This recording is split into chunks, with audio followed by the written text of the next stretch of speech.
আন্তর্জাতিক ফুটবল থেকে এখনই বিদায় নেবার কোনো পরিকল্পনা নেই।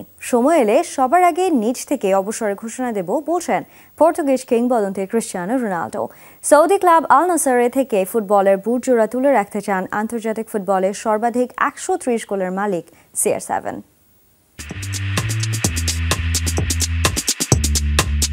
সবশেষ ইউরোর ম্যাচে স্লোভানিয়ার বিপক্ষে পেনাল্টি মিস করার পর ক্রিস্টিয়ানো রোনালদোর কান্না ছুঁয়েছিল কোটি কোটি ফুটবল প্রেমীর হৃদয়।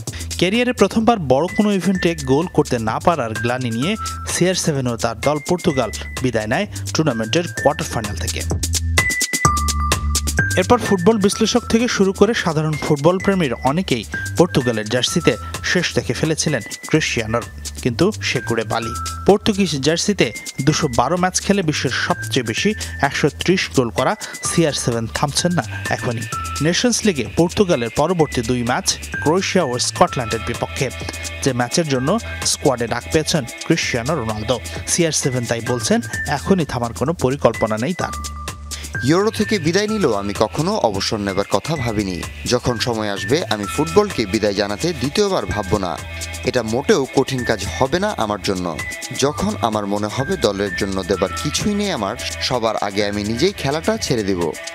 5 বারের ব্যালন ডি'অর জয়ী ক্রিস্টিয়ানো রোনালদো সম্প্রতি তার ইউটিউব চ্যানেলে রিও ফার্ডিনান্ডের সাথে আলোচনায় জানিয়েছেন ইউরোতে পেনাল্টি মিস করে তার অঝরে কাঁদার কারণ।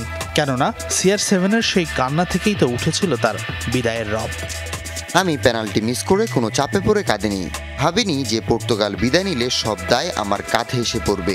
এর আগে সবশেষ 27 পেনাল্টির সবকটিতেই গোল করেছিলাম আমি। আমার মন খারাপ হয়েছিল কারণ আমার সন্তান, আমার মা, আমার পুরো পরিবার ও সমর্থকদের প্রত্যাশা পূরণ করতে না পারার হতাশা থেকে কেঁদে ফেলেছিলাম। ইউরোতে গোল করতে না পারলেও সেই টুর্নামেন্টের বাছাই পর্বে 10 গোল করেছিলেন রোনালদো। সেই সাথে ইউরো শুরুর ঠিক আগের ম্যাচেই আয়ারল্যান্ডের বিপক্ষে জোড়া গোল করেছিলেন CR7। তাই তো খেলা চালিয়ে যেতে চান তিনি, আর সুযোগ হলে ক্রোয়েশিয়া ও স্কটল্যান্ডের বিপক্ষেই গোল করে সমালোচকদের জবাব দিতে মুখিয়ে এই কিংবদন্তি। হাসিনুর রহমান, যমুনা স্পোর্টস।